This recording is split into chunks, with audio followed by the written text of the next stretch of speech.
It's hot.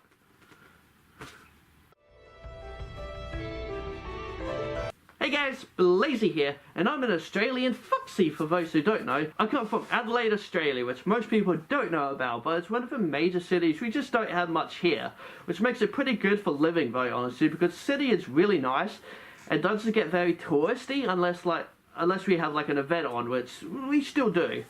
Anyways, being in Australia, you wouldn't think it would be much different, but being a furry in Australia comes at a price, literally.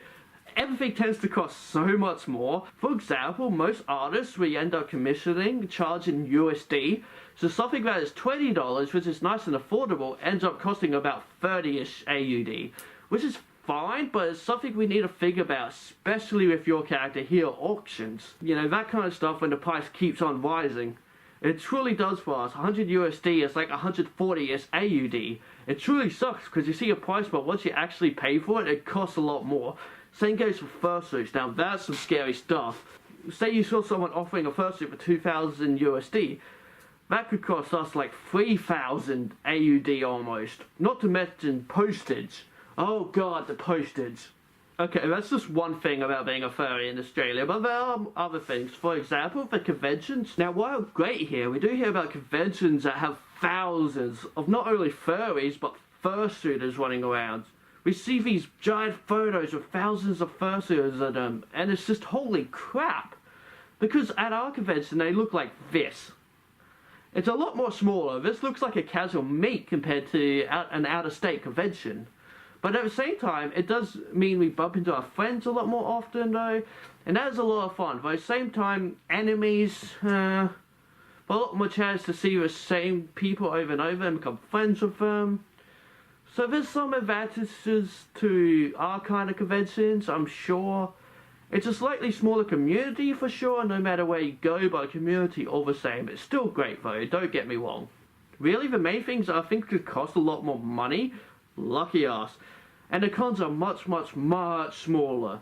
But we can deal with it though. The biggest issue I have is that it never snows. I want to experience snow, and fursuiting in the snow sounds absolutely amazing.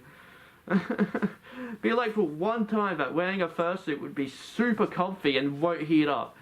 Damn you Australia for never snowing. Well, at least in like a lot of the major areas it doesn't. I don't know if there's anywhere that actually snows in Australia. I think like, you know, maybe on top of like mountains or something like that, but for the most part, no, it never snows, and that saddens me. It sucks.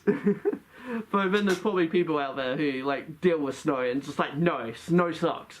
Snow's the worst thing ever. You can't do this, you can't do that. Ah. Well, I'm just like, I want it to snow. Bring it over here. Another pain of living in Australia is at least 90% of the people you end up talking to online end up being overseas. And that sucks. That sucks so much. There's so many people that we are not gonna ever meet in our lives. And that sucks. That sucks. You know, unless you got the money, but then again, it costs us a lot of money to get over there. Like if you want to exchange AUD to USD, it's still, you know, not going to be as much as what USD to AUD is, and it's just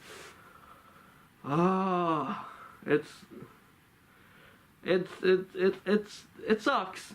Yeah.